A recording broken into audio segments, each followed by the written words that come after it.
Economia, não é isso? Falei o nome certo do webinar? Webinar Conecta Economia. Webinar Conecta Economia.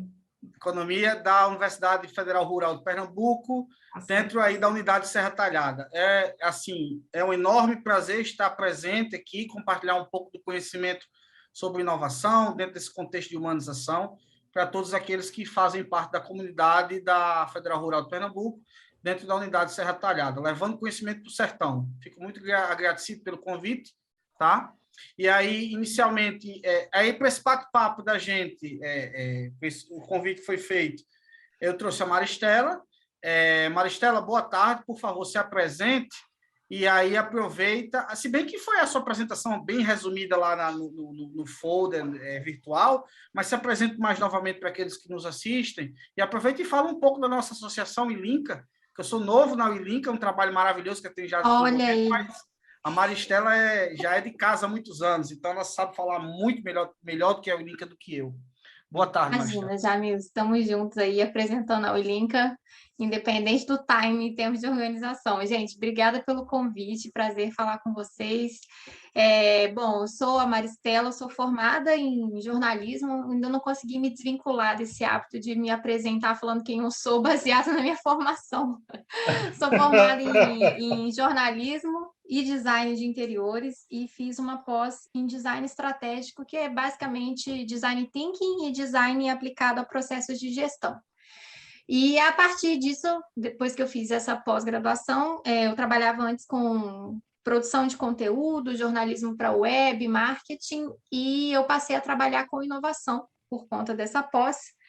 Isso foi lá para 2015, 2017 eu encontrei a Ulinca. Eu moro atualmente em Juiz de Fora, eu estive um tempo em Belo Horizonte, porque a Ulinca nasceu em BH, apesar de hoje ela estar distribuída no país inteiro, né, Jamil? Uhum. Mas desde 2017 eu trabalho com a Ulinca, fazendo programas de inovação, levando metodologias de inovação para públicos mais diversos. E aí hoje na organização já fui analista de projeto, já estive dando consultoria para o nosso público de participantes dos nossos projetos, já desenvolvi metodologia, já passei por cada tipo de projeto, de todos os tipos de projetos diferentes que a Ulinca faz, eu já estive em todos eles, seja na linha de frente, seja organizando a metodologia e planejando os eventos, e atualmente eu estou atuando como gerente de marketing da organização, ou seja, agora a gente está levando a Ulinca para mais lugares, então, mais uma vez, reforço o agradecimento aí pelo convite, de estar trazendo um pouquinho da Ulinca para o público de vocês também. E aí, apresentando então a Ulinca, né, que o Jamil me deu essa missão, nós somos uma ONG, e a gente existe desde 2013, e o nosso objetivo é impulsionar a inovação que nasce dentro da academia brasileira.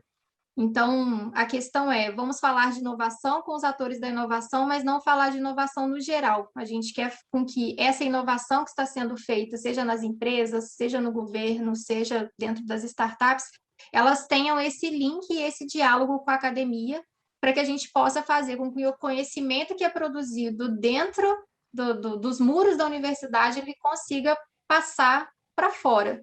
E aí, quais são os tipos de projeto que a gente faz com foco nessa missão, né? A gente faz muitos programas cujo foco é capacitar cientistas e pesquisadores para empreender, então, para gerarem as suas startups ou para gerarem outros tipos de solução que possam gerar transferência de tecnologia, que possam gerar parcerias de co-desenvolvimento entre empresas e esses pesquisadores, enfim. Então, a gente tem esse foco no público de cientistas e pesquisadores, mas a gente também atua com outros atores desenvolvendo ecossistemas de inovação.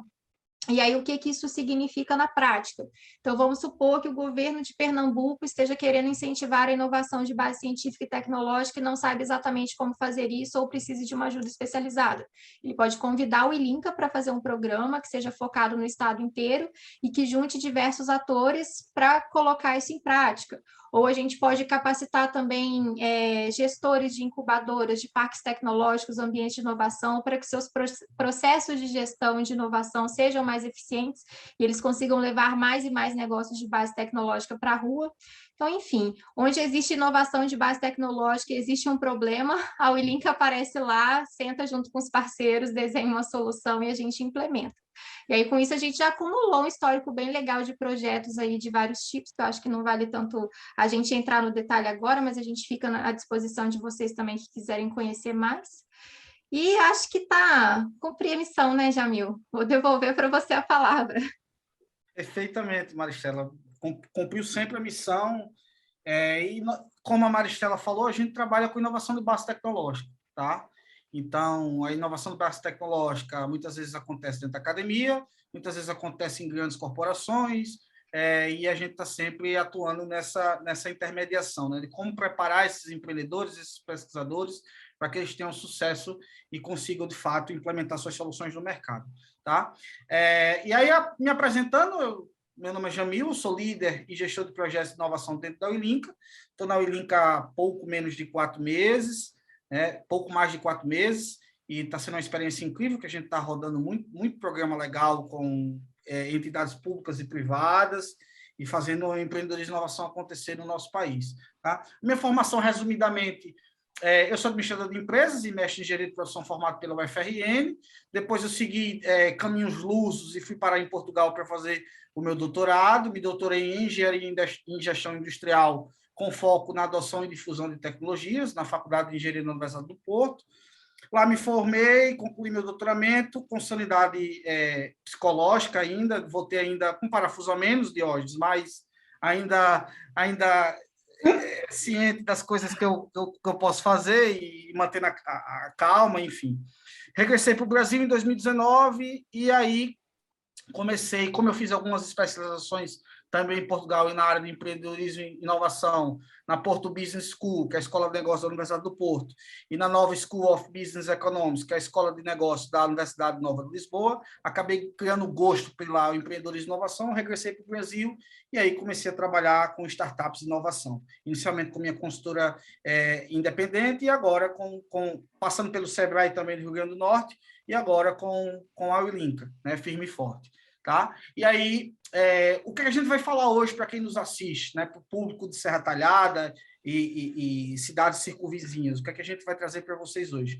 Vai trazer um conteúdo, né, que vai ser um conteúdo semi-estruturado, mas que vai dar oportunidade para a gente interagir. Por favor, assim que vocês acharem pertinentes, fiquem à vontade para nos interromper, tá, professora Keila, Diógenes, audiência, para a gente fazer um bate-papo bem dinâmico. O que eu vou falar aqui?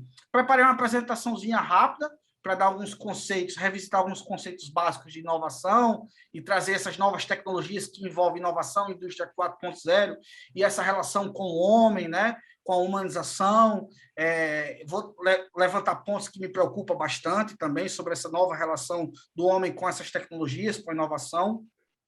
Depois eu passo a palavra novamente para a querida Maristela, para ela poder dar prosseguimento a uma apresentação que fala sobre a teoria U, né, Maris? E aí voltar mais para questões que envolvam diretamente a inovação e humanização. Eu vou projetar aqui minha tela, tá? Para a gente começar o nosso bate-papo. Compartilha a tela.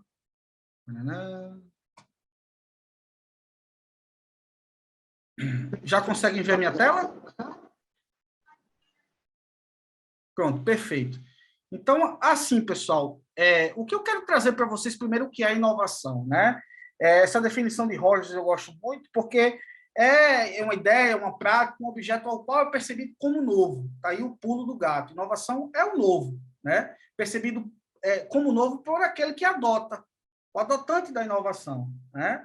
E a inovação, ela pode ganhar vida em produtos, em serviços, em processos, né? Em metodologias de marketing ou modelos de gestão. A gente é sempre muito voltado a entender inovação como um novo produto, né? Ou como um novo serviço. Mas a inovação também está presente na forma com que a gente gerencia, na forma com que a gente implementa práticas de marketing, tá? Então, inovação é isso. A inovação ela pode acontecer nos mais diversos tipos, que eu acredito que vocês já tenham ciência do que é. Mas a inovação ela pode ser incremental, normalmente ela acontece de forma incremental, adicionando novas funcionalidades, novos requisitos aos produtos e serviços, e de forma radical, quando aquele novo produto, aquele novo serviço, ele totalmente traz novas funcionalidades que nunca foram existentes, né? Que nunca foram aprovadas, né? Então, a inovação ela pode, nesses dois tipos básicos, ter essas distinções, né? A inovação incremental a gente consegue ver mais no dia a dia. A radical, muitas vezes a gente precisa de uma base tecnológica, de uma pesquisa aplicada, base aplicada, para a gente ver realmente um produto vir de forma radical ao mercado, tá bom? E aí, passando aqui, quando eu falo inovação, o que é que eu preciso, Jamil, para eu poder executar a inovação dentro do meu dia a dia organizacional, né? Dentro do meu dia a dia enquanto empresa, né? Eu preciso de 4 recursos básicos, né? 4 recursos núcleos, digamos assim, core resources, que são as pessoas. Aí eu frisei que eu quero dar uma continuidade nisso depois. O dinheiro, não se faz nada, infelizmente, sem recursos financeiros. Tempo, que é algo também importante, ou seja, mesmo que eu tenha pessoas, que eu tenha recursos financeiros, se eu não tiver organizado uma estrutura de trabalho, um cronograma de trabalho, designar tempo para que as pessoas façam inovação dentro de uma organização, ela não acontece, tá? E equipamento, ferramental. Muitas vezes a inovação, ela precisa de experimentos, ela precisa de prototipagem. E aí o que é que eu preciso? Eu preciso de uma impressora 3D, eu preciso de uma máquina que faça um molde para eu poder produzir um determinado tipo de móvel, ou enfim, um determinado produto. Então, essas são os 4 principais recursos para se inovar. E aí eu gosto de destacar pessoas, porque as pessoas são aquelas que trazem, é a massa crítica da inovação. Trazem ideias, né? Conseguem implementar essas ideias, né? Ou seja, a inovação, ela de fato, ela só existe se houver pessoas, né? Ela pode até de repente existir se houver uma limitação de recurso, de tempo, de equipamento, mas se não emergir ideias, né? Se não proposições de algo novo, do que é que eu preciso trabalhar, sem pessoas, de fato, não, a inovação ela acaba por não ser possível existir, tá? E aí eu gosto de destacar de que a inovação ela é feita por pessoas, para pessoas, né? A inovação, ela, obviamente que a gente tem aí o mercado, as grandes empresas que pensam, a inovação tem que ser sempre voltada ao lucro, à busca do lucro, à produtividade, todo aquele pensamento, né, dentro de um sistema de produção. Mas eu já gosto de ressaltar, e já acho importante, e a Maristela pode falar mais à frente na apresentação dela, de que a inovação ela tem que ser pautada no desenvolvimento humano, tá? E o desenvolvimento humano precede também o desenvolvimento social. Enquanto eu, agente da inovação, enquanto eu, organização que está inovando, o que é que eu posso entregar para os colaboradores? O que é que eu posso entregar para a sociedade? Como é que eu posso melhorar a qualidade de vida dessa pessoa, dessa sociedade, dos indivíduos, de forma coletiva também? Como é que, de fato, a inovação pode adicionar valor à vida humana? Tá? Então, essa reflexão que eu gosto sempre de deixar de levantar e para que seja exercitado nas nossas atividades, nas atividades das empresas, do ponto de vista de inovação. Tá? E a inovação também, hoje, ela tem um grande papel, a inovação tecnológica, de permear a preservação e a conservação ambiental. Né? E aí tem práticas de economia circular, eu gosto muito de citar a teoria da economia circular, porque ela vem trazendo práticas, né, que fazem com que orienta inovações que sejam mais sustentáveis, que aumente o ciclo de vida dos produtos, que diminua a exploração de produtos de matérias-primas finitas, que utilizem práticas de uso e reuso de produtos e serviços, né? Então, a inovação também ela é um agente primordial para executar a preservação e conservação do ambiente, principalmente nesse contexto que a gente vive de aquecimento global, de altas taxas de emissão de gases poluentes, né? Então, a gente tem que pensar a inovação também dentro desses 3 pontos que eu estou trazendo, tá? E sempre pensando o quê? Que ela deve ser, a inovação deve ter o propósito de melhorar as condições de vida do ser humano. Tá? E aí eu gosto sempre de destacar, coloquei aqui nesse quadro em cinza, a importância do governo como impulsionador, tá? E agente difusor da inovação tecnológica. Tá? Porque a inovação, a grande parte das inovações disruptivas, ela necessita de um apoio governamental, né, para poder, de fato, elas decolarem, ganharem, terem insumos de pesquisa, de base aplicada, para poderem que essa inovação chegue até o mercado e consiga ganhar escalas de difusão. Então, todas essas grandes inovações que a gente vive hoje, ou seja, o celular, o smartphone, a internet, elas tiveram aí um apoio governamental, né? Seja através de concessão de crédito, ou de apoio de subvenção, ou de isenção de impostos, né? Para poder que a inovação realmente ela saia do papel e consiga chegar até a sociedade, a população. Né? Porque muitas vezes a inovação, o processo de inovação tecnológica e os produtos que contêm essa inovação, no início o gasto, o investimento é muito alto, tá? Para se ter algo do tipo. Então, o papel do governo é fundamental, principalmente nesse apoio para que as empresas e todos aqueles que compõem o ecossistema de inovação, todas as entidades consigam de fato inovar, de fato propor novos produtos, novos serviços, né? Então, muitas vezes a gente tem aquela consciência de que, mas o mercado por si só, sem interferência do governo, ele consegue inovar, consegue propor novos produtos, novos serviços, trazer melhoria para a sociedade, né? Mas historicamente, o que a gente tem visto é uma interferência muito forte do governo em promover novas tecnologias e a melhoria e o desenvolvimento da sociedade. Tá?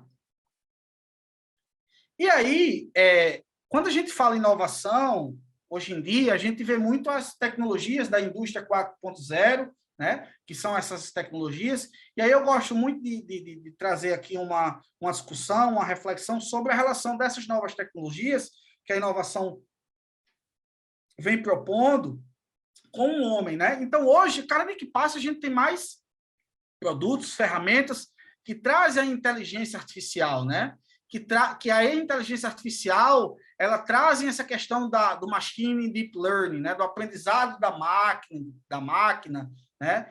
Da forma de que a gente consiga a máquina vem com uma inteligência que ela consegue ser autônoma e consegue desenvolver atividades, executar tarefas que o homem normalmente vem fazendo dentro das organizações, né? A questão da robótica, da computação em nuvem, agora com a digitalização, a forma que a gente pode trabalhar em vários espaços, mantendo uma distância, enfim, tendo uma democratização geográfica dentro dos espaços de trabalho, o cloud, a computação em nuvem tem permitido muito isso, a questão do Big Data, a grande quantidade de informações que são processadas, que são consultadas dos usuários, a internet das coisas, que está dando vida a todo o material, a produtos, a carros, né? E aí, às vezes, fica a reflexão, até que ponto a gente consegue promover esse equilíbrio entre a máquina e o homem?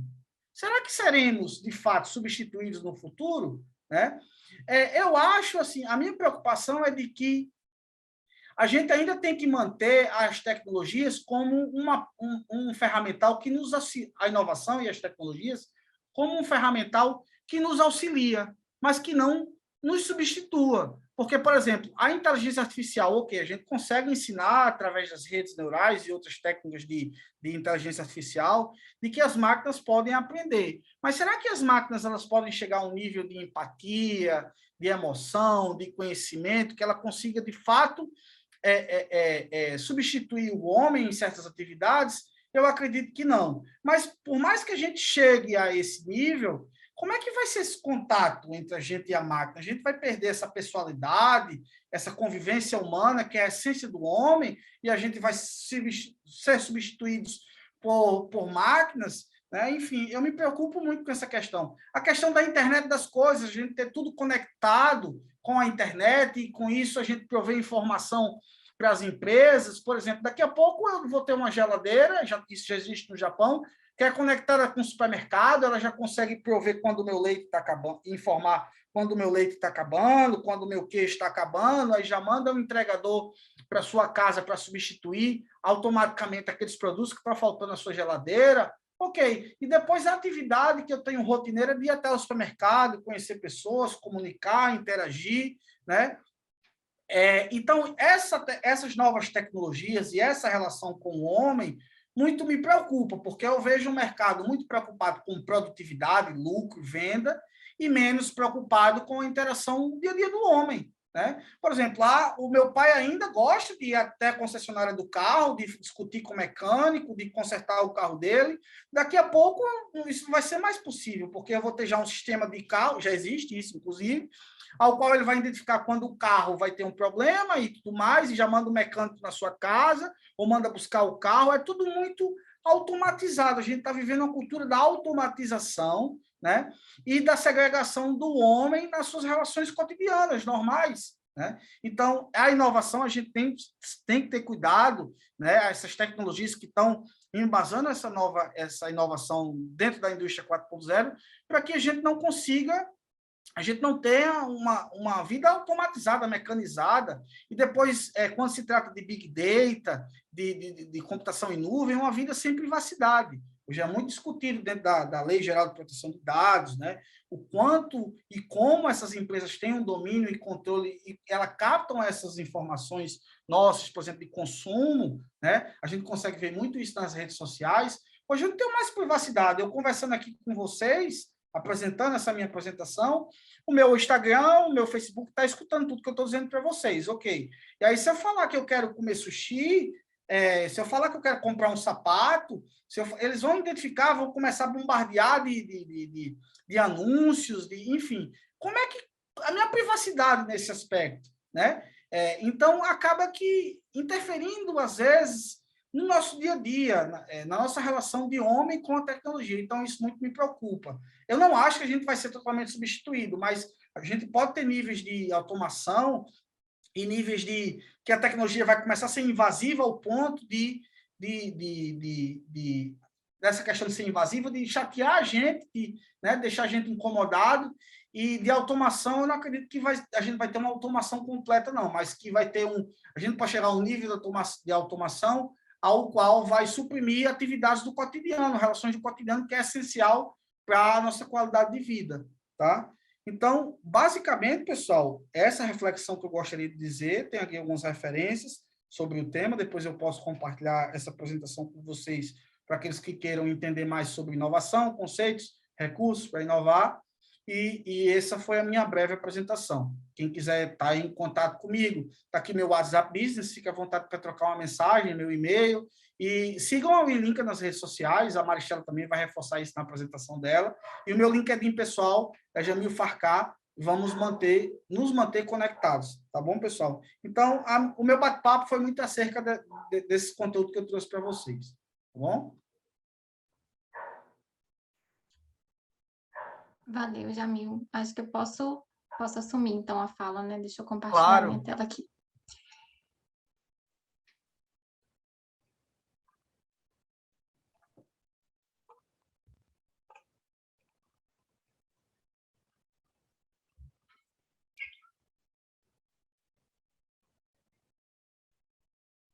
Vocês estão vendo a minha tela, gente?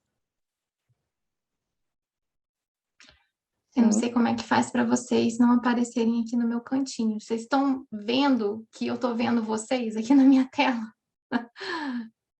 Ou está aparecendo só meu slide? Está aparecendo só o slide, tá? Obrigada, gente. Então tá. Bom, aqui eu não costumo compartilhar a tela no Zoom, geralmente, então eu não sei como é que funciona. Mas vamos lá. Eu trouxe para vocês um conteúdo que é, na verdade, uma teoria pela qual sou muito apaixonada, e toda vez que a gente tem que falar de processos humanos, eu acho que ela é a que faz mais sentido. Acho que o Jamil fez uma abertura muito interessante para esse tema, que foi quando ele falou sobre os riscos, né, da automatização, e de como que a tecnologia tem dominado o nosso cotidiano sem a gente necessariamente fazer uma reflexão mais crítica a respeito dessa aplicação dela. Então, acho que quando a gente discute muito essas questões das permissões que a gente dá aos algoritmos das redes sociais, que a gente utiliza todos os dias, e como que essas big techs são tão relevantes para a economia hoje, e como que elas pautam, inclusive, por exemplo, o Uber é uma big tech, e como que as decisões que o Uber toma enquanto empresa pode beneficiar ou não todo um setor econômico que a gente está falando aí dos motoristas que vivem desse serviço para ter seu ganha-pão mesmo, né? Então, eu acho que principalmente com a pandemia, mas também uma reflexão que foi muito trazida pela polarização que a gente está vendo, acho que no mundo inteiro, de discurso das pessoas, acho que a gente está se questionando até que ponto a gente foi deixando a tecnologia ser implementada como uma finalidade, em vez de ser implementada como um meio para resolver problemas que são problemas naturalmente humanos.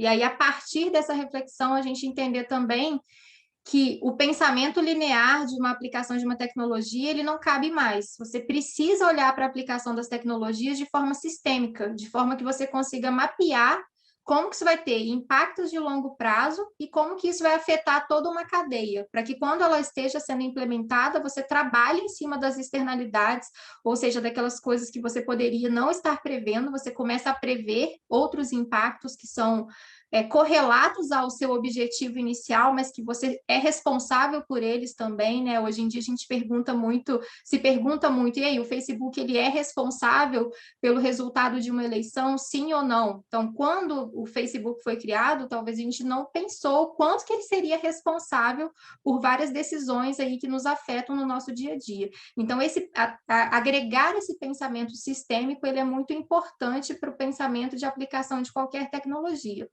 Então, eu acredito que a mensagem mais importante que a gente vai passar para vocês hoje aqui é muito mais sobre como que vocês se conectam com as questões humanas, que ferramentas vocês podem aplicar para desenvolver a empatia e a compreensão das relações humanas para que a sua estratégia de implementação de uma tecnologia seja feita para que ela esteja a serviço de uma questão, e não de forma sem a reflexão que a gente precisa hoje em dia para que ela não traga depois malefícios que a gente não podia prever ou previu, mas também não deu a atenção porque vai ser um problema do amanhã, o meu eu do amanhã ou a geração de amanhã resolve. E, inclusive, se a gente for pensar também na velocidade de assimilação das tecnologias, o que nas gerações anteriores foi deixado para a gente resolver, agora o tempo não é mais esse, né? Eu acho que os problemas tecnológicos que a nossa geração cria, a nossa própria geração vai ter que resolver, porque o impacto vai ser com a gente mesmo, não vai ser com os nossos filhos e netos. Vai ser com eles também, mas já vai caber a nós resolvermos os problemas que a gente mesmo vai criar com a implementação das tecnologias. Então, eu vim falar da teoria U, que é uma ferramenta que pode auxiliar vocês na compreensão desses processos humanos.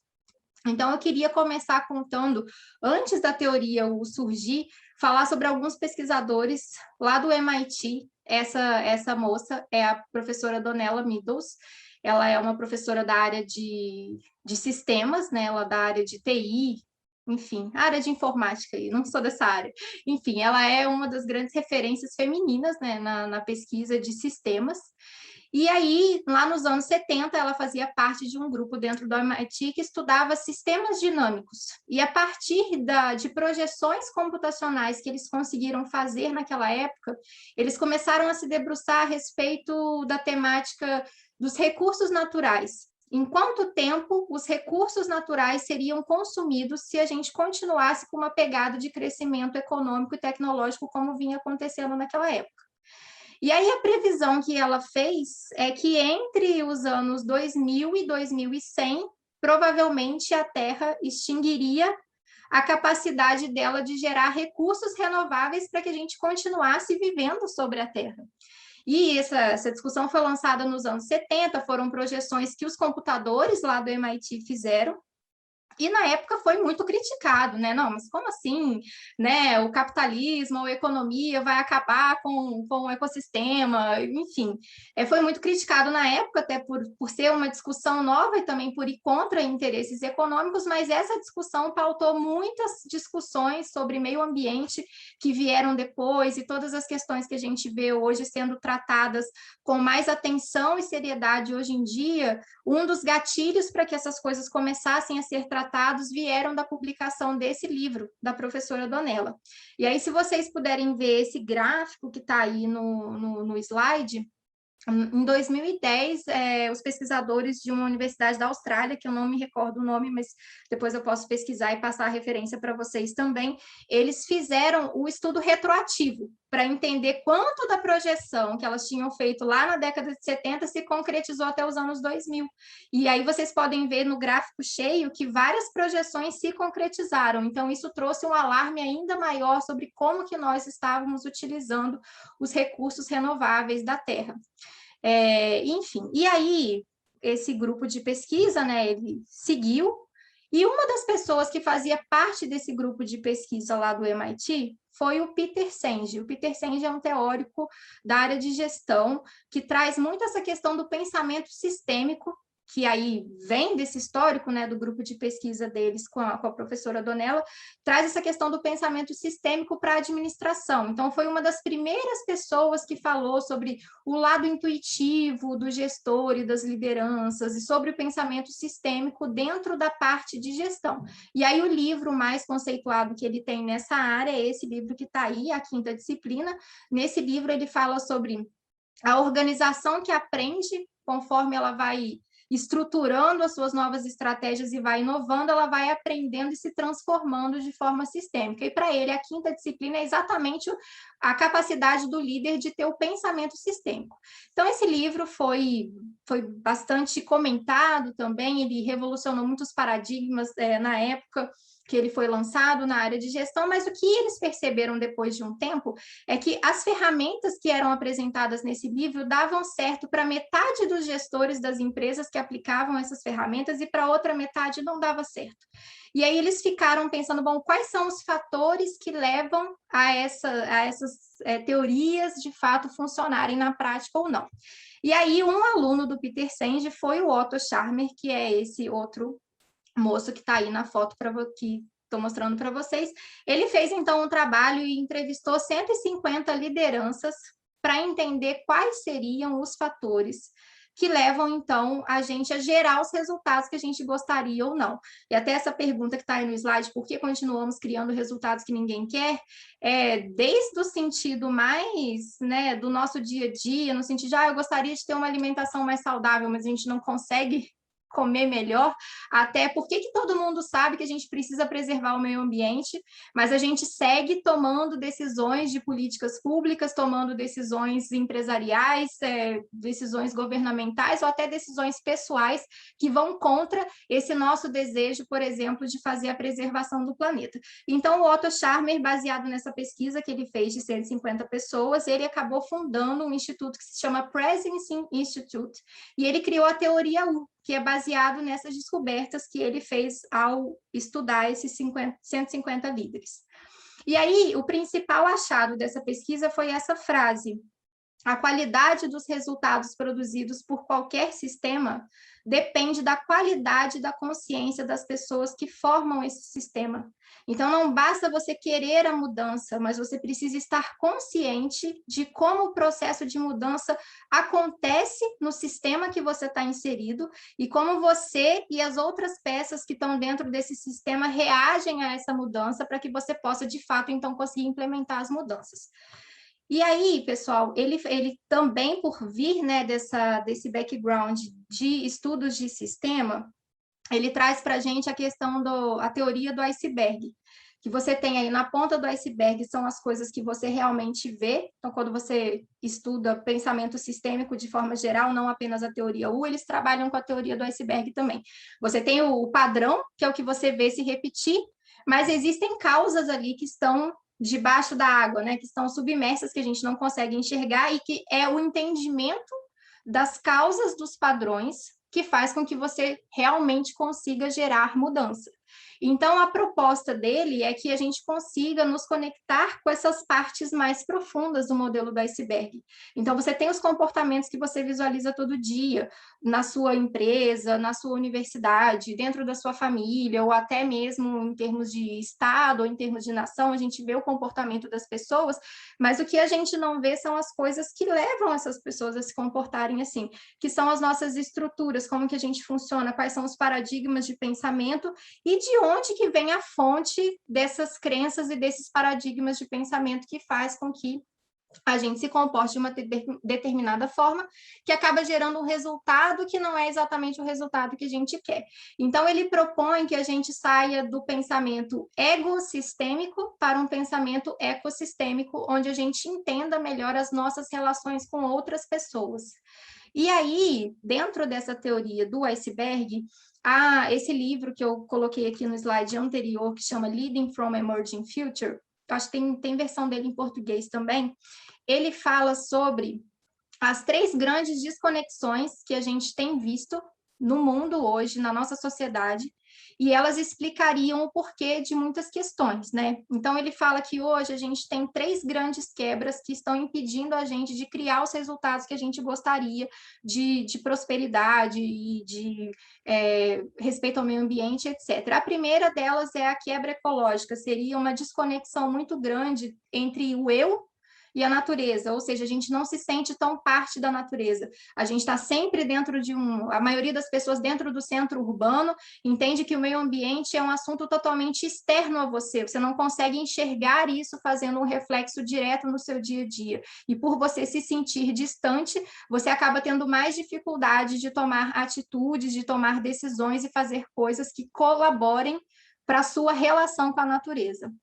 A outra quebra que ele observou é a quebra social, a dificuldade de relação entre o eu e o outro, então uma separação muito grande, e aí a polarização que a gente vê hoje em dia reflete muito isso mesmo, a nossa capacidade que está ficando cada vez mais baixa de entender as nossas inter-relações, e a quebra espiritual, que aqui ele não trata tanto de uma questão religiosa, quando ele traz isso, ele fala mais sobre uma concepção de self mesmo, de a pessoa estar desconectada dela com ela mesma, né? Então, a gente está sofrendo de ansiedade, depressão, vários problemas que estão sendo gerados pela forma como a gente se organiza em sistema social hoje, que gera uma desconexão até da gente com a nossa própria essência. Então, ele mapeia essas 3 principais quebras e, a partir disso, ele constrói várias análises até de sistemas econômicos, de como que países e economias se relacionam para mostrar como que adotar uma visão sistêmica seria um caminho para que a gente consiga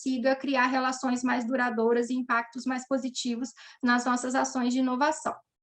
E aí aqui, de fato, o U, para vocês entenderem por que se chama teoria U, ele fala que existe uma linha que nos leva do presente ao futuro, e a gente tem 2 opções de como que a gente enxerga o nosso caminhar do presente para o futuro. A gente pode escolher o caminho da presença total ou o caminho da ausência. E aí, quando ele fala sobre a descida do U, que vocês estão vendo essa imagem que está maior aí, fala da curiosidade, compaixão e coragem, ele fala que a gente precisa chegar a estágios específicos para que a gente se sinta totalmente presente na situação que a gente está vivendo hoje, para que a gente consiga, de fato, entender qual que é o problema que a gente quer resolver, para que quando a gente for resolver esse problema, a gente resolva de forma co-construtiva, e não seja negando que o problema existe. Então, o que ele propõe é que a gente aplique ferramentas tanto de fala, quanto de escuta, quanto atividades diversas para que a gente se conecte com o que está acontecendo hoje e para que, a partir disso, a gente consiga criar uma noção do que seria o futuro. Então, ele fala aqui de um primeiro nível, onde a gente precisa ter a nossa mente aberta para que a gente possa enxergar as coisas com novos olhos. E aí, a partir do momento que você consegue enxergar com novos olhos, você acaba abrindo o seu coração também, então você consegue desenvolver empatia por outras pessoas, então você sente a realidade do outro também, que na maioria das vezes é uma realidade diferente da nossa, e se a gente está interagindo com outras pessoas, a gente precisa se abrir para sentir a realidade da outra pessoa também. E, por fim, a gente chega num estágio onde a gente tem a nossa vontade aberta, que seria o estágio maior de coragem, onde a gente consegue abrir mão de padrões que estavam nos atrapalhando a tomar decisões, padrões que estavam atrapalhando a nossa vida, e a gente se abre para construir alguma coisa completamente nova, de acordo com o que o futuro está trazendo para a gente, no sentido de...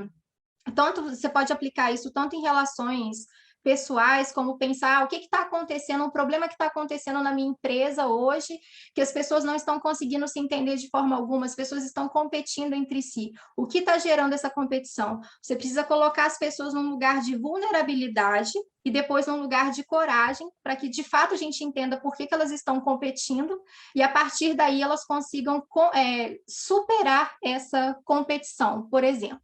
Então, quando você deixa vir, você cria novas visões e novas intenções com as pessoas com as quais você se relaciona, e a partir disso você cria protótipos de coisas que você pode implementar no mundo. Então, chega a ação.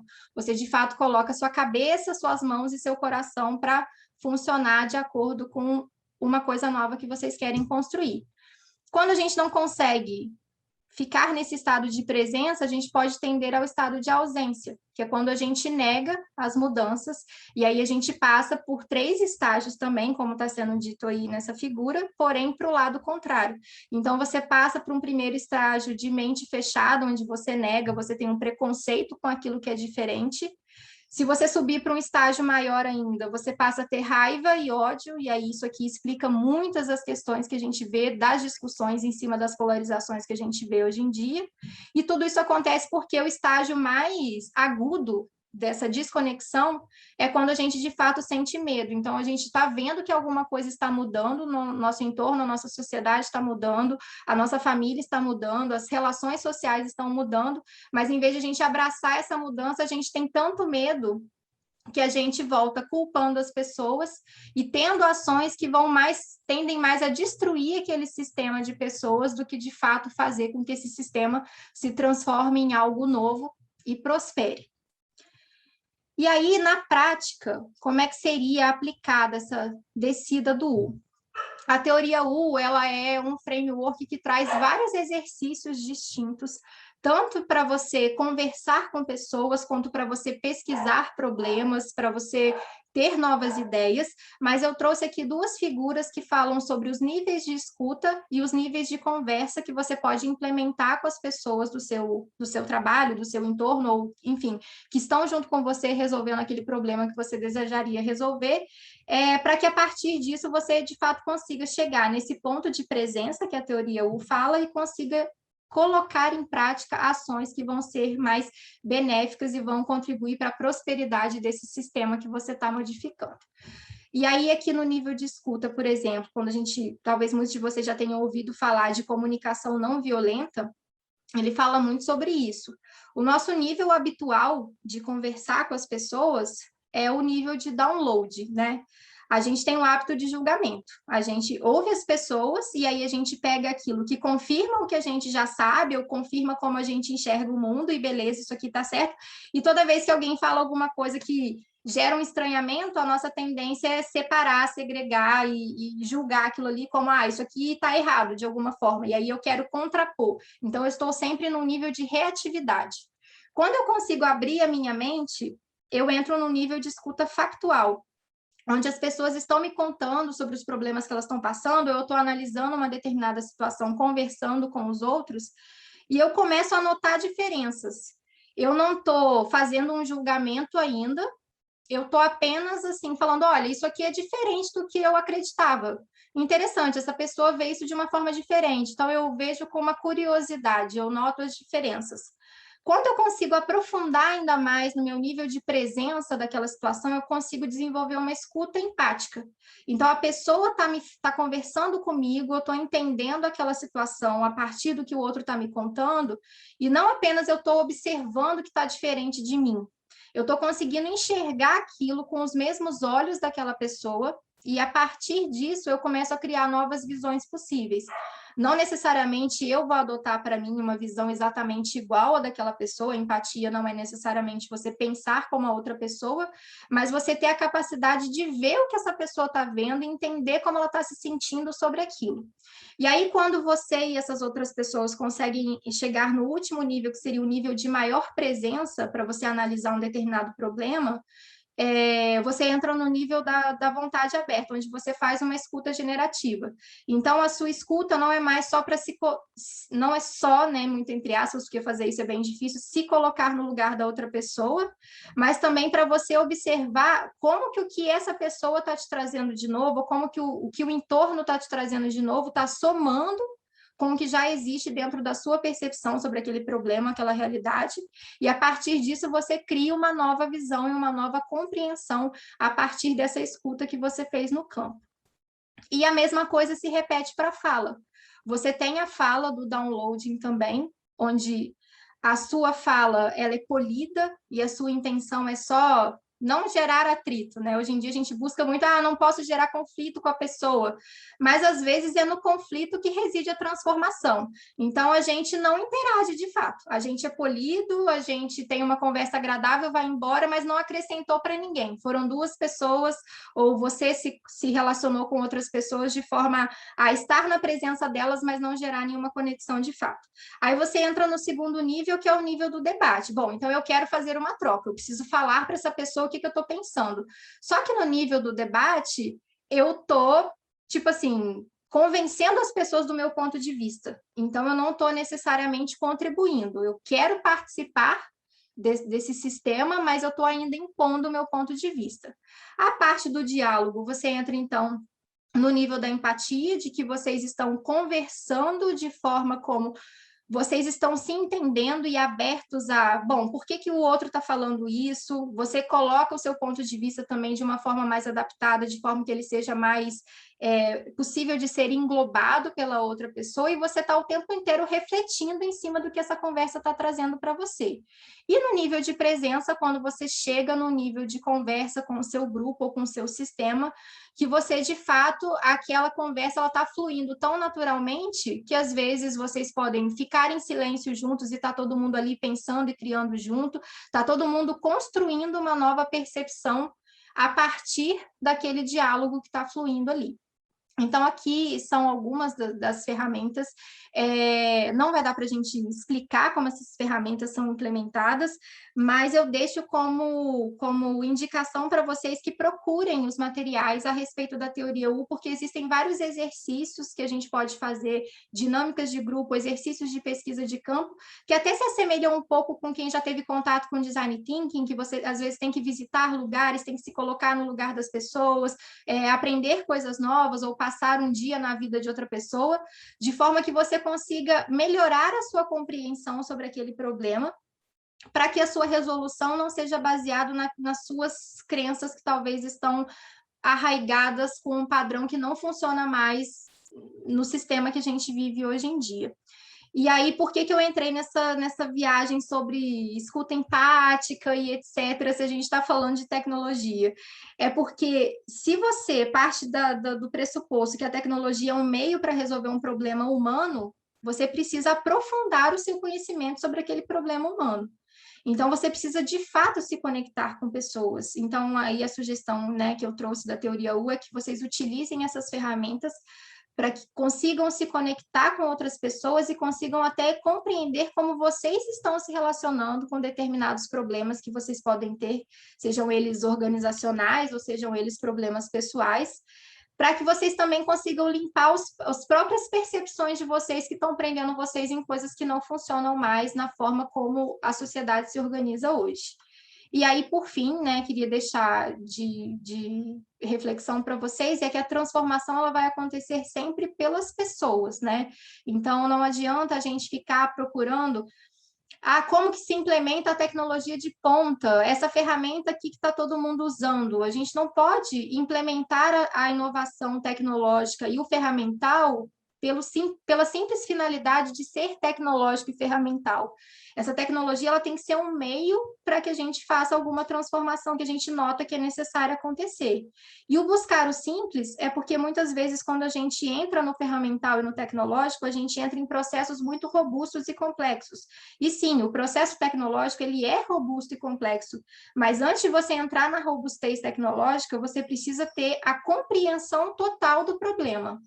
Uma vez que você entendeu o problema e a transformação que você quer causar no ambiente que você está, Aí sim, a partir dessa visão do simples, da essência do problema, você traz a tecnologia para dentro da sua rotina e você vai estar colocando a tecnologia a seu favor e não vai estar refém das consequências indesejadas que a aplicação dessa tecnologia poderia trazer. Então, é isso que eu queria deixar de reflexão para vocês também. Não sei se já meio que ia complementar com alguma coisa dentro do link com a parte que ele trouxe. Assim, Maristela, o que você abordou é muito importante para a gente entender como é que percebe um real problema, não é isso? E como é que a gente pode inovar de forma assertiva, tá? Inovar de forma humanizada. Então, fica aí a recomendação para vocês expandirem o conhecimento na teoria U e conseguirem fazer processos de inovação mais humanizados, mais assertivos, realmente resolver os problemas que a sociedade está demandando de forma significativa. Tá bom, pessoal? É isso, minha conclusão ao que você falou, tá, Maristela? É isso, pessoal. Dúvidas, conversas, o que acharam? Se conectou com a rotina de vocês, essa fala que a gente trouxe? O que ressoou em vocês a respeito do que a gente contou? Antes de mais nada, gostaria de agradecer mais uma vez a presença do Jamil e da Maristela. A apresentação de vocês foi extraordinária. Um conteúdo, não é? E conseguiu, em pouco tempo, falar de tantas coisas que o profissional da área de economia, muitas vezes, ele precisa de vários slides, né, escritos de cima para baixo, ou seja, ele não sabe fazer, colocar ali seu pensamento em poucas palavras. E isso foi muito legal. Eu acho que a última vez que os meninos tiveram alguma coisa disso foi num projeto Ascender, inclusive também com o Diógenes também, que é nosso parceiro aí. E aí eram vocês falando e eu aqui com as minhas anotações. Não consegui parar. Aí eu tenho várias perguntas, mas aí eu vou sintetizar, se caso der espaço depois, eu posso fazer mais uma outra. Uma para o Jamil e a outra para você, Maristela. A do Jamil, que ele tratou a parte de dos tipos das inovações, a 4.0, a problemática. Um problema que a gente vê, infelizmente, que quer não, vocês colocaram uma coisa que é a prática, não tem mais como voltar atrás, na realidade é um meio para as estratégias de marketing em relação à divulgação do produto ou serviço. E aí, veja só, a minha dúvida está na seguinte situação. Hoje você tem que divulgar, tem que abrir, do ponto de vista da internet, Instagram, Twitter, LinkedIn, seja lá o que for, Facebook, tudo que você tiver à mão para poder se fazer visível, né? E aí vem esse probleminha. Como é que fica a questão da segurança cibernética? Porque, tudo bem, tem que abrir, mas tem que ter uma segurança tal. Só que, por mais que você invista nessa área, né, de segurança cibernética, infelizmente você está suscetível a ataques. E eu conheço alguns empresários, principalmente pequenininhos, que tentaram abrir, né? E aí a primeira ameaça, ele se estressa e ele não quer mais saber daquilo. Não, é muito complicado, não sei o quê, o que é que eu faço? E, claro, que ele precisa de uma assessoria nessa área. Então, qual seria, na realidade, o conselho que você daria a um pequeno empreendedor que precisa se fazer visível, principalmente num período de pandemia, que você precisou se fechar e o mercado também ficou em casa, como que ele sonava, e tudo é via motoboy. Eu não saio de casa, só uma vez por semana, uma vez a cada 15 dias. Então, o que esse empresário faz nesse aspecto para tentar abraçar um pouco mais, ganhar um pouco mais de mercado, ou melhor, sobreviver no atual paradigma tecnológico? Assim, professora, ele com o isolamento social e a restrição da circulação, e aí com a mudança do comportamento do consumidor de comprar através de meios digitais, o microempreendedor e o empresário, o pequeno e médio empresário, ele não tem outra opção se não for para o virtual, né? Se não começar a trabalhar com essas plataformas de venda, de interação, tá?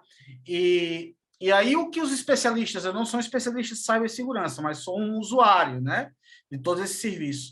O que é que, do ponto de vista de informação, o que é que a gente pode ter cuidado com isso, né, de compartilhamento de informação? Esses aplicativos sempre tem lá as opções de você optar, por mais que você seja usuário, de autorizar o compartilhamento de informações ou não, tá? Isso, às vezes, fica muito escondido lá nas ferramentas de configuração, tá? Mas aí tem opções para que você realmente possa evitar com que ele monitore, por exemplo, questões de vendas, preferências suas ou de seus clientes, tá? E depois tem a questão também que é muito importante, que envolve cibersegurança, é sempre na questão de que vocês orientam os seus clientes, olha, nunca a nossa empresa vai pedir dinheiro a vocês, nem vai pedir transferência, os nossos canais de comunicação, de marketing, de vendas são esses, cuidado, a Maristela pode até complementar nisso, hoje no marketing se vê muito essa preocupação, porque tem muitos perfis falsos de empresas nas redes,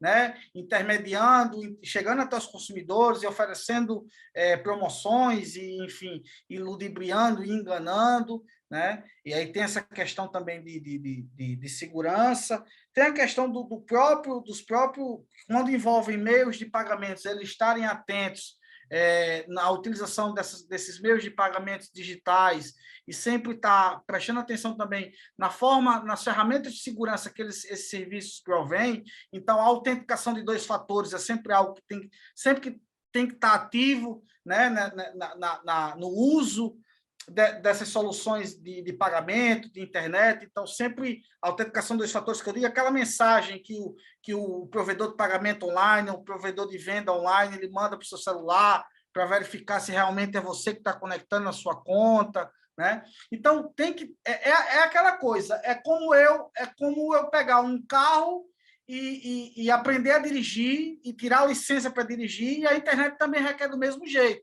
Você tem que aprender as práticas de segurança, saber que existem existem meios de a cada dia que passa de acontecer o uso indiscriminado e não autorizado de informações da sua empresa. Por exemplo, eu mesmo consigo, com o seu CPF, ir com o nome da sua empresa, o seu nome, ir lá no portal do MEI, né, pegar o seu CNPJ, o seu endereço, o seu telefone e utilizar daquilo. Então, tem que ter muito cuidado também para quem vocês expõem essas informações, né? E sempre pedir para aquelas pessoas que têm o domínio das suas informações não divulgarem a torto direito, né? Também tem que saber se as empresas ao qual vocês têm parcerias no digital, eles respeitam a lei geral de proteção de dados, então, se elas estão em conformidade com essas questões. Mas o que eu digo, o que eu oriento aos empreendedores, aos microempreendedores, ao pessoal que faz startups de base tecnológica, é que esse caminho do virtual ele é inevitável. Eles têm que ir para as praças de vendas, de comercialização, de transação virtual, né? E principalmente quando envolve pagamento, transferência de dinheiro, transações financeiras, essa preocupação aumenta maior ainda. E aí a questão é estar atento quais são as funcionalidades, os ferramentais que esses serviços dispõem de segurança, tá? E utilizar elas da melhor forma possível, né? Nem todos, por exemplo, têm a autenticação de 2 fatores do WhatsApp ativa. Eu tenho. Só consegue acessar meu WhatsApp se eu lhe informar uma mensagem que chega até meu telefone, né? Então, é preciso que as pessoas, os empreendedores, quem utilize desse mundo virtual, conheçam essas práticas de segurança, tá? E também utilizem isso no dia a dia. Uma questão muito trivial, que ainda a gente falha muito, principalmente eu falho, é a questão da senha. A gente põe a nossa senha com códigos pessoais, com o nome da nossa filha, ou do nosso cachorrinho, ou do nosso gato, enfim. A gente acaba aqui usando muitas senhas, ou o nome da nossa empresa, mais 123, ou 123456789. Então, outro dia mesmo, não sei se você se lembra desse caso, mas uma pessoa, não por engano, mas por pura sorte, acessou o Twitter de Donald Trump. Ele foi lá, colocou uma senha lá que ele achava que era e entrou, e logou. Entendeu? Então, a gente tem que ter cuidado com essas questões também de segurança, está sempre atualizando, está sempre utilizando letras maiúsculas e minúsculas, caracteres especiais. Então, a gente tem que, de certa forma, saber conviver com esse ambiente e ter bastante cuidado com quem a gente compartilha os nossos dados, tá? E saber se aquela pessoa que está manipulando os seus dados é uma empresa, né, uma organização parceira, se ela realmente respeita todos os preceitos que envolvem essa nova lei de proteção de dados, né, que agora é muito atual, que na Europa já existe há algum tempo, tá? É nova para os brasileiros, e aí tem uma série de multas, e, enfim, que também é aplicada ao micro e pequeno empreendedor se ele não respeitar a preservação dos dados dos seus clientes. Então, tomem cuidado também, que agora vai começar aí uma série de atuações, de multas e processos, e tem muitos advogados se especializando nisso, muito por essa demanda que vai se criar, né, de se acompanhar realmente se essa lei está sendo cumprida. Então, em questão de cibersegurança, está sempre atento em como é que eu interajo com esses meus parceiros, como é que eles acessam minhas informações, né, e como é que se pode ter esse controle e essa segurança, sempre utilizando um ferramental de segurança que eles disponibilizam, tá, professora? Mas é algo que, ok, aconteceu uma violação de direitos, ou aconteceu um evento de fraude na internet, paciência, o que a gente tem que tomar é o cuidado, a gente não pode usar esse evento como algo de dizer, eu não quero estar na internet. Outro dia eu cheguei para um micro pequeno empreendedor que eu fiz, olha, eu queria pagar por Pix, ele fez, eu não aceito Pix, Jamil. Não, como é que você não aceita Pix? Né? Então, a gente não pode também se ver totalmente ausente do mundo digital, porque hoje não existe negócios, não existe sociedade sem estar conectada com o digital. Tá, professora? Obrigada, Jamil. Até a Maristela ela colocou uma observação aí e buscar suportes e pessoas especializadas para esse tipo de serviço. E aproveitando o link, antes passo para Diógenes, desculpa, Diógenes, mas eu estou sedenta aqui. A Maristela falou de algo que eu acho super essencial na hora não, né? Antes de você inovar, que é o ambiente propício à geração de ideias, né? O ser criativo, né? A persona. Então, minha pergunta é a seguinte, não é difícil, Maristela, porque Serra Talhada, ela está centrada no sertão do Pajeú, nós já superamos vários entraves, temos, inclusive, empresários que são arrojados, eles arriscam, colocam a cara e aí estão tendo resultados positivos. Um deles, inclusive, está na sala aí, né? Porque seja de corpo presente, entre aspas, né? Que não remotamente. Mas como é que você pode promover um ambiente de transformação se, por acaso, existem uma boa parte do empresário, uma parte das instituições que não são propícios à mudança? Fica dependendo desse empresário lá meter a cara e mostrar, olha, dá certo? Essa é a pergunta. Tá.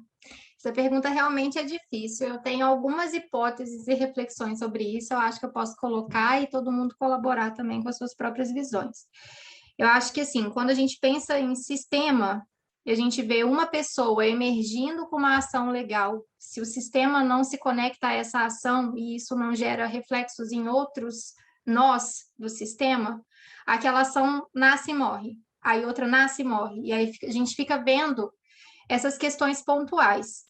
Eu sinto que é necessário que haja uma coordenação, mas ela não é uma coordenação fechada no sentido de agora é uma política onde vai ser assim que vai acontecer, porque o sistema, ele anda um pouco sozinho. é um equilíbrio entre você deixar fluir ações, mas você ter um suporte para que essas ações consigam germinar e dar frutos maiores. Se você tem a ação tentando crescer sozinha num terreno que está zero fértil, ela vai nascer e morrer. E se você tem um terreno muito fértil, onde as sementes não são para aquele terreno, elas também não vão acontecer ali, né? Então, eu acho que é preciso ter essa visão de atores. Qual o papel da universidade? Qual o papel do governo da região, da prefeitura? Qual o papel dos empresários? Para que haja essa colaboração.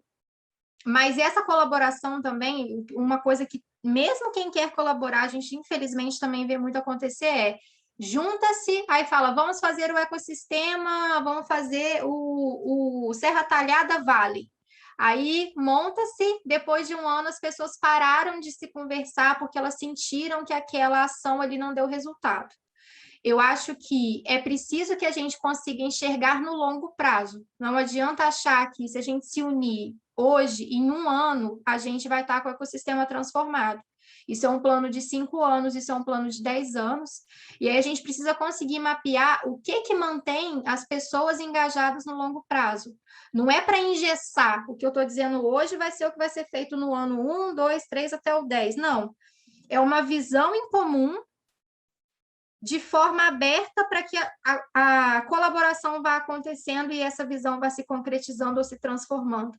Mas que a gente possa olhar, medir resultados, olhar para trás, celebrar. Então, assim, colaborar, ter visão de longo prazo, ter alguma forma de medir, mesmo que seja uma forma incipiente de medir, mas a gente possa sair do hoje, daqui a um ano olhar para trás e ver conquistas, celebrar essas conquistas para a gente permanecer fazendo, isso é outra coisa que eu acho que seria essencial para manter as pessoas mobilizadas. E aí, sobre o ambiente, independente se é um ambiente ecossistema, se é um ambiente dentro da sua universidade, sua turma de alunos, ou se é um ambiente dentro da sua empresa, é você também conseguir falar do lugar de vulnerabilidade. Se as pessoas estiverem com medo, e se elas estiverem competindo, e aí por isso que eu trouxe a teoria U. Se as pessoas estão ali com medo e esperando que o outro faça por elas, não existe a colaboração. Elas precisam conseguir falar sobre os problemas que elas estão enfrentando e precisa haver uma intenção genuína das pessoas ali dentro de que, olha, entendemos esse problema, talvez a gente não saiba a melhor forma, mas estamos engajados em buscar uma solução. E aí essas formas elas vão aparecendo conforme a gente vai andando. Ah, perfeito. Obrigada, Mari. Por nada. Você está feliz, Keila? Primeiro eu queria agradecer ao Jamil, né? O Jamil trouxe uma visão que para mim é muito cara, e eu acho que das trocentas vezes que eu já entrei dentro de uma sala de aula, em empresa, em ecossistema de inovação, e das vezes que eu quase fui ameaçado a levar uns tapas, a inovação ela só tem sentido quando o foco é no ser humano, né? Pelo menos no meu olhar. Tanto que a minha chamada sempre é que a gente parte do óbvio, que todo movimento que a gente tem feito, todo processo que a gente desenvolve, ele tem como premissa as pessoas. Então, enquanto o nosso foco for tecnológico, é muito difícil promover transformações, porque a tecnologia em si ela não se sustenta. Ela está orientada a pessoas.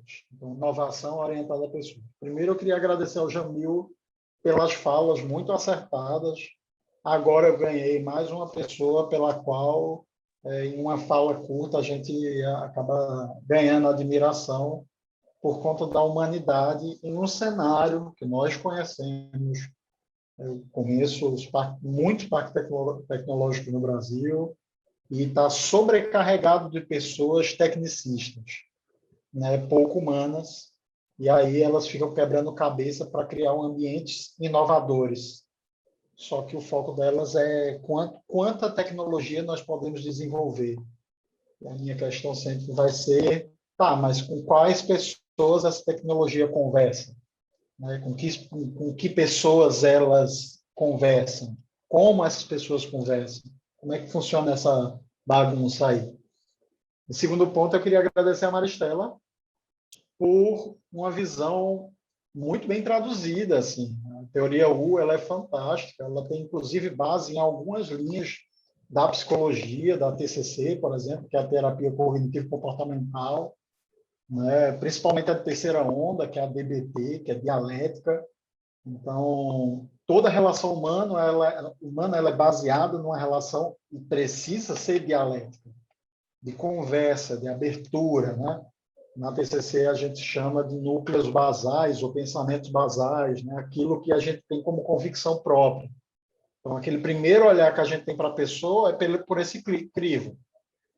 Então, a gente tem valores estabelecidos, crenças estabelecidas, que não são limitantes, pelo contrário, são basais, e elas vão ativar algumas áreas do cérebro, por exemplo, medial, córtex medial, que vai simular uma realidade, ou seja, gera um pré-conceito, um estabelecimento prévio daquilo. E a partir daí a gente tem que criar processos, principalmente de mudança comportamental, de próprio de comportamento, para se tornar mais efetivo.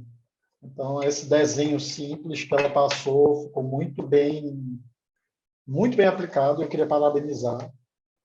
Para mim, minha formação é design, né? Minha primeira formação é design, meu mestrado é gestão ágil, né? Mestre em gestão de projetos, sobre metodologias ágeis, e também fiz design estratégico. Então, estamos falando de áreas afins, né? Isso, para mim, é muito caro, porque ainda é muito pontual, profissionais que atuem da nossa forma, de forma ágil, mas muito humana. E aí eu queria muito mais, não é nenhuma pergunta, mas aqui ela falou sobre ecossistema de inovação, e essa é uma dificuldade grande quando a gente implanta, porque a primeira impressão que se tem é que um ambiente qualquer cidade, já é um terreno fértil, por si só. Já está ali, pronto, só é gerar boas ideias. E a gente sabe que as boas ideias não surgem exatamente assim. Tem um terreno fértil, se joga lá qualquer coisa e elas crescem. Você falou sobre visão, no caso da Maristela, falou sobre visão de ecossistema, né? E ecossistêmica, né? Como é que a gente lida em ambientes onde todo movimento, ou pelo menos predominantemente os movimentos iniciais, são egóicos, são feitos a partir da premissa em que o que eu ganho com isso, né? E onde eu me destaco nisso. Como é que a gente lida com essa? É uma pergunta bem simples, tá? Não, você está competindo com aquela para ver quem faz a pergunta mais difícil. Eu acho que ele Exatamente. conseguiu Eu superar falei aí no o treino. privado. Ele foi simples. Não, então tá. Bom, vamos lá, me jogou na fogueira aí. Deixa eu ver o que eu faria. Olha, eu acho assim, quando a gente está falando sobre empresas, por exemplo, e aí em cima desse exemplo a gente pode tentar extrapolar para uma região. É muito difícil quando a liderança de uma empresa não quer se abrir para esse estágio de vulnerabilidade necessário para que a inovação aconteça. Quando ela quer que seja do jeito dela, quando ela é muito fechada, quando ela não consegue ter essa visão de colaboração e entender que ela não vai ter todas as respostas e ela vai precisar arriscar para que alguma coisa nasça. Quando a gente está falando da empresa, que a empresa de fato está ali sob a direção daquele grupo de pessoas, eu acho que é muito complicado fazer com que na empresa surja algo se a liderança não foi convencida dessa transformação. Então, não é que as coisas tenham que vir de cima para baixo, porém, a liderança teria que ser o solo fértil para embasar as coisas que estão surgindo ali no grassroots, né?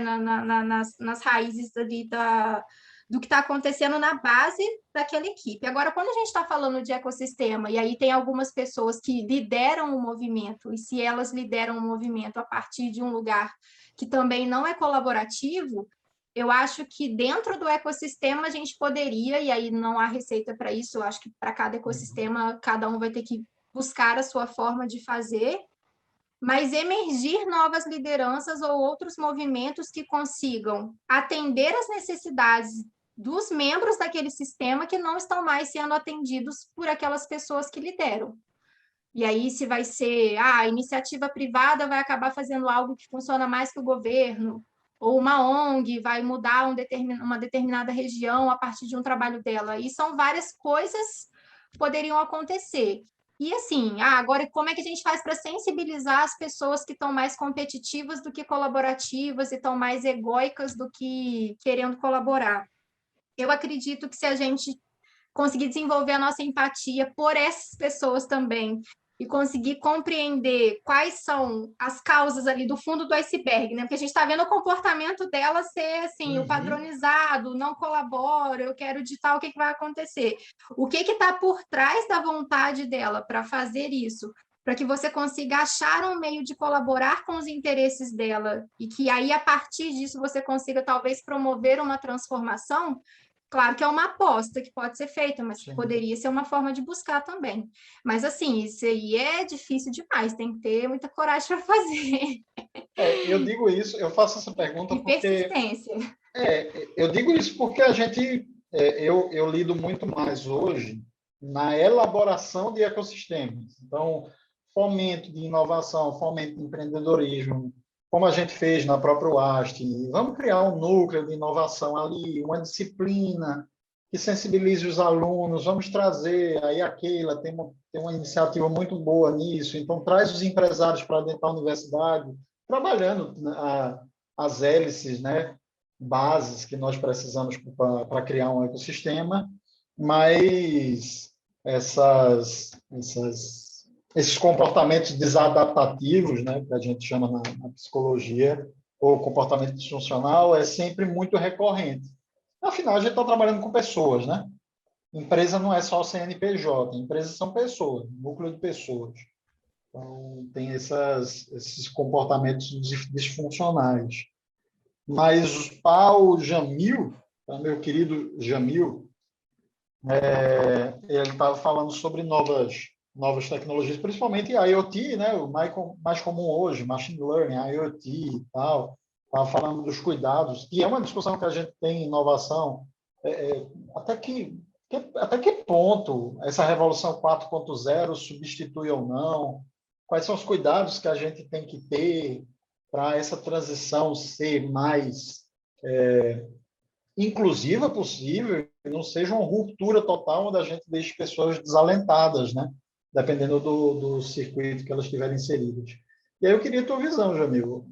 Como é que a gente torna setores como, por exemplo, interiores, como Serra Talhada, outras cidades menores, como é que a gente torna o desenvolvimento e a adoção de uma indústria 4.0 nessas regiões menos impactante, né, nessa transformação que vai vir e ponto. Ela virá. O que a gente tem como gerir é a que velocidade. Né? Eu queria saber a tua visão sobre isso. Essa digitalização, essa indústria vai chegar, mas eu acho que ainda vai demorar muito. Mas a gente já tem que ter uma visão de que ela vai chegar para a gente poder gradativamente adotando a ela, né? Assim, a nossa geração, eu já posso me considerar um jovem, um grinch, já não sei mais. Cringe. Eu ainda gosto do contato pessoal, de ir até o mercado, enfim, né? De conversar com o padeiro, eu não preciso de um dispositivo na internet que já diga que meu armário de alimentos está ali sem tais alimentos e que já não preciso, enfim, ir até o mercado comprar e que alguém vai vender. Eu não gosto, né? Mas as novas gerações, essa turma aí, os millennials, né? Eles já gostam de estarem conectados, de terem suas necessidades atendidas de forma automatizada e estarem preocupadas com outras coisas que não tarefas de casa, enfim. Então, a gente tem que ter esse cuidado, do comportamento do consumidor. O que é que o consumidor está nos sinalizando?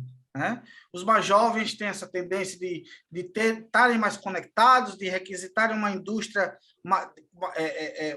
digamos assim, uma economia 4.0, de gozarem mais dos benefícios de uma economia 4.0, mas os mais clássicos, o meu pai, que eu vai viver muito, se Deus quiser, o seu, o avô, então, esse pessoal, né? Então, a gente tem que fazer aí uma adaptação, uma adoção e difusão gradativa dessa economia 4.0, mas sempre respeitando as diferenças de consumo. A gente sempre vai ter uma classe de consumo que vai querer, outra classe que vai ser mais resistente à adoção, né? Eu gosto muito Até pelo choque geracional, né?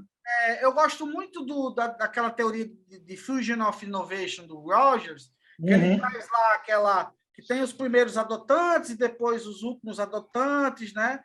Os mais resistentes à inovação, os menos resistentes, aqueles que gostam de provar logo a inovação que está à porta, aquela turma que faz adopters, né? Aquela turma que faz fila na loja da Apple e fica lá, leva os Keila. Não, mentira. Então, a gente tem que respeitar essa curva, tá? E sempre saber lidar que vai ter os mais resistentes, os mais receptivos a provar produtos inovadores e os mais resistentes, e tentar ir, de certa forma, acompanhando essa tendência, essa mudança, esse comportamento.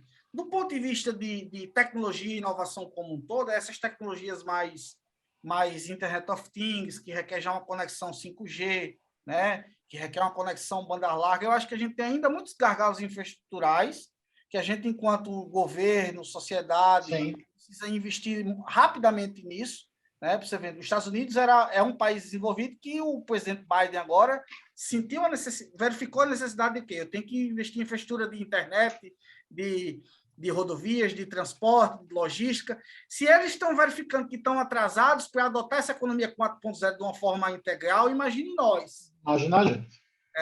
A gente Então, não adotou nem a 3.0 direito.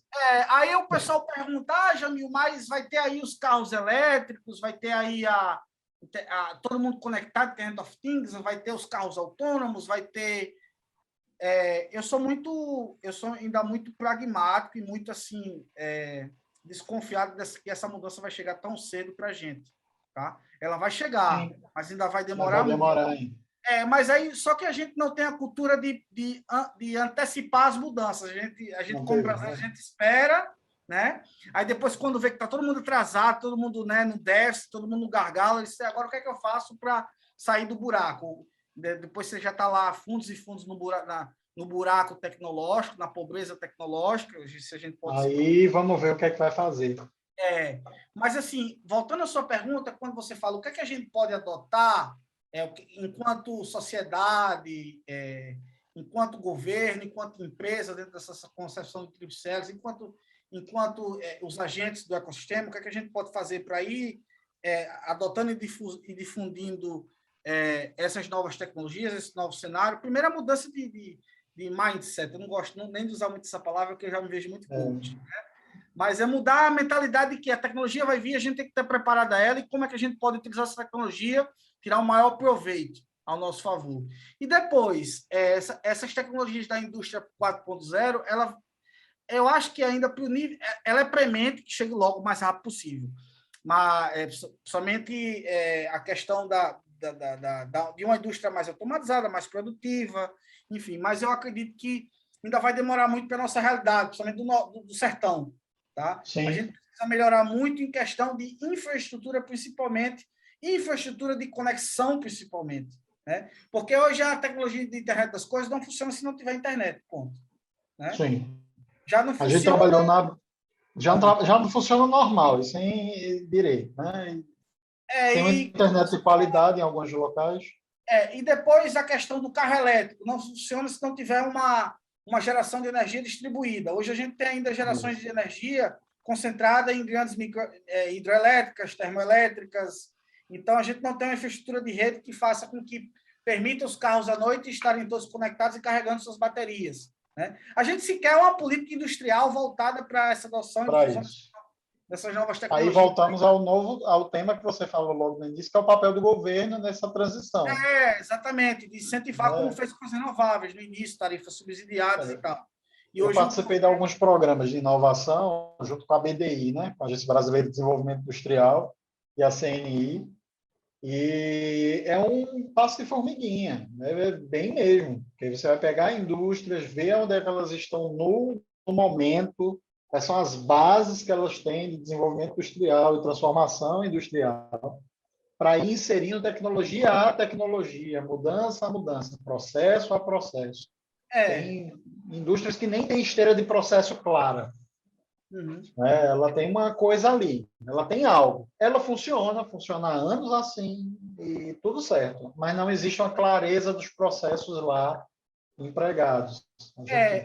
Aí, assim, para finalizar minha resposta, se vocês não me cortarem, eu vou ficar aqui falando até 8 horas, 9, 10 horas da noite. Pode ficar, também. Mas enfim, e cuidar da nossa vida, mas o papo tá legal. Mas, assim, quando se fala em indústria 4.0, em economia 4.0, em cidades inteligentes, eu acho que a gente vai demorar para ver muito isso se a gente for comparar com o nível Europa e Estados Unidos, né?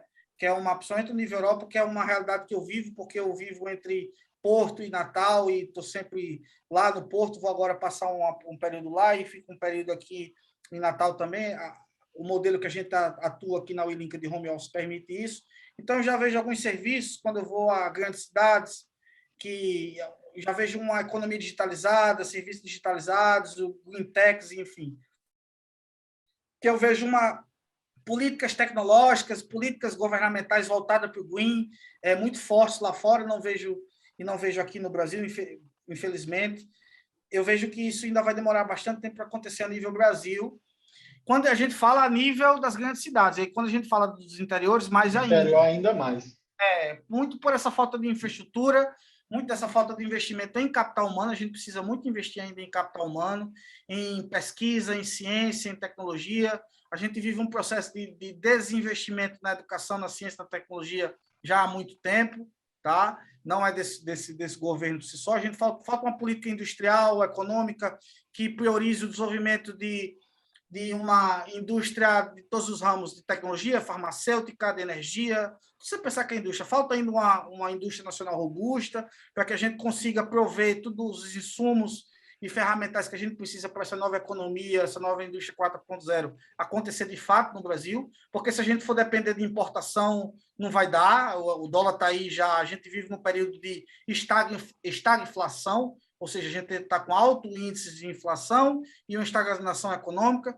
Então, ou a gente desenvolve uma infraestrutura nacional, tá? Ou a gente não vai ver uma economia 4.0, uma indústria 4.0, um cenário de altos níveis de Internet of Things, de cloud computing, ou seja, trazer melhorias para a qualidade de vida humana e para a preservação e conservação ambiental, tá? Infelizmente, porque a gente é um país com grande potencial e atrás... um grande exportador de mentes brilhantes. E atrás nessa corrida tecnológica, né, muito atrás. A gente até melhorou, saiu até um report recentemente sobre os países que mais inovam, não é, Maristela? A gente até que melhorou algumas posições, mas ainda muito longe de uma Suíça, que é primeiro lugar, ainda muito longe de um Portugal, que está entre os 20 melhores, né, de inovação. Falta aí políticas mais assertivas, com mais recursos para a gente desenvolver infraestrutura, ciência e tecnologia nacional, mas vai chegar, um dia vai chegar. Vai chegar. De longo prazo também, né? Longo política prazo, de 4 em 4 anos muda tudo, também fica muito complicado. Exatamente, Maris. Só para encerrar essa fala que você disse agora, a descontinuidade política é algo que a gente sofre. Né? 4 em 4 anos tem novos políticos, novos interesses, com lobbies novos, enfim. Uma coisa que eu vejo agora no setor da energia, que é algo que eu estudei no meu doutorado, dentro da adoção e difusão de novas tecnologias, a gente vê uma capacidade de adotar e difundir novas tecnologias de geração de energia e esse atual governo, por exemplo, investindo em termoelétrica. Né? Isso não faz sentido. Né? Então, a gente precisa de uma tecnologia mais voltada para esses novos conceitos, essas novas tecnologias, essas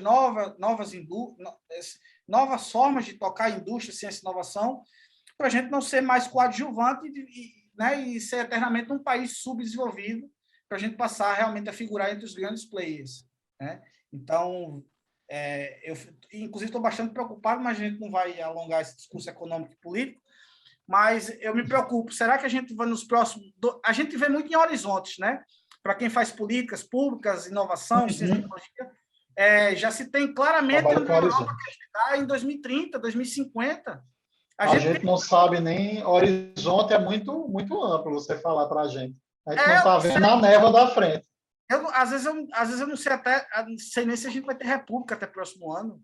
Aí uma crise de poderes. Mas só para concluir, Diógenes, vai chegar, vai. Mas vai demorar bastante, mas a gente pode, aos poucos, ir mudando essa realidade e preparando nossa estrutura e infraestrutura para receber essas novas tecnologias. Tá? Eu acho que é fundamental que a gente... Esse é o papel da UINCA, meu papel enquanto consultor, da universidade enquanto base, né, fundamental, é de preparar, pelo menos tornar possível o acesso, tornar possível a implantação dessas mudanças. Mas brigadão. Kelinha? Eu falei várias coisas dentro de uma, espero que tenha conseguido responder. Deu tudo certo. Eu espero que os outros consigam entender. Minha cabeça, eu tenho TDAH, filho. A cabeça estava assim, aqui. E deixar uma reflexão também de como é que o Brasil, de fato, pode se tornar uma potência mundial e ter, de fato, incorporado essas novas tecnologias que estão aí mundo afora, que muitas delas vocês não sabem, né, mas são muito vindo de mentes brasileiras. Né? Sim. Criadas, né, amadurecidas por mentes brasileiras. Muito obrigada, Jamil. Eu teria mais perguntas a fazer, mas eu vou deixar isso para um outro momento, até porque a hora já avançou um pouco. Eu não vou mentir, eu tenho aula ainda. Também. Não é? Mas eu vou, inclusive, depois tirar umas dúvidas com vocês e, claro, depois, se for possível, disponibilizar o material que alguns presentes já estavam aqui cutucando sobre o material. Então, se puder disponibilizar, né, vai ajudar bastante. Os meninos perguntaram também se podem entrar em contato com vocês. Eu disse, olha, ele já colocou os contatos ali, tudinho. Então, tem muita gente que trabalha nessa área de inovação, economia de inovação, e principalmente pontuando startup, imersão em novas tecnologias, soluções ágeis. Então, tem um pessoal que está trabalhando nessa área. Além de um empresário aí que eu acho que talvez vá contatar vocês. Então, legal demais.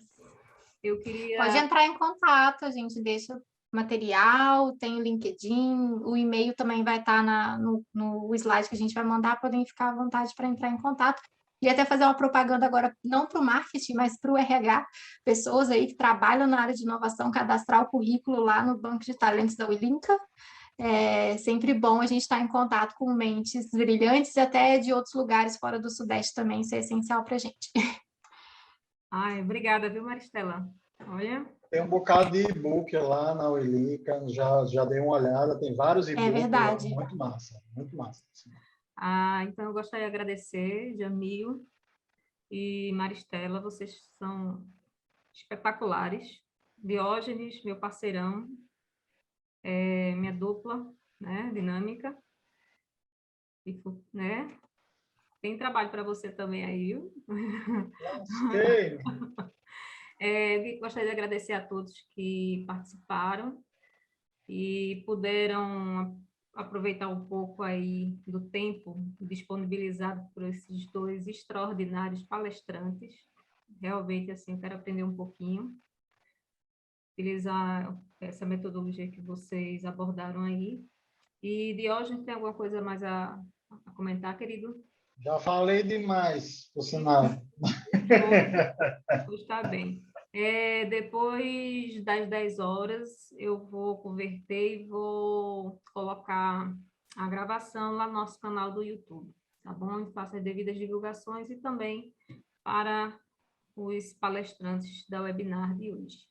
Okay? Então, só uma palavra final, eu queria agradecer a audiência de todos, o convite, em nome da UINCA, a gente é sempre aberto, de braços abertos a todos os convites que vêm da academia, Nosso propósito é contribuir para o desenvolvimento da empreendedorismo e inovação dentro da academia, da universidade, como a Maristela falou no início, e estamos muito gratos em ter adicionado um valor de alguma forma ao conhecimento de vocês presentes no evento de hoje, tá, pessoal? Contacte a gente pelo LinkedIn, mandem mensagem, tem o nosso e-mail também, sigam as nossas redes e vamos juntos colaborando por uma sociedade mais desenvolvida, mais empreendedora, mais tecnológica, tá, pessoal? Uma boa noite para vocês, espero que vocês fiquem bem, espero que todos tenham tomado a segunda dose, que tomem cuidado ainda, que o bicho ainda está solto, tá bom? Também queria agradecer o convite, achei que a conversa foi muito boa mesmo. Agradecer a Keila, Diógenes, prazer conhecer vocês, prazer conhecer os alunos também, todo mundo que estava presente, e é isso, sigo à disposição também. Valeu, pessoal. Valeu, muito obrigada e boa noite a todos. Tchau, Boa tchau. noite. Tchau, tchau. Tchau.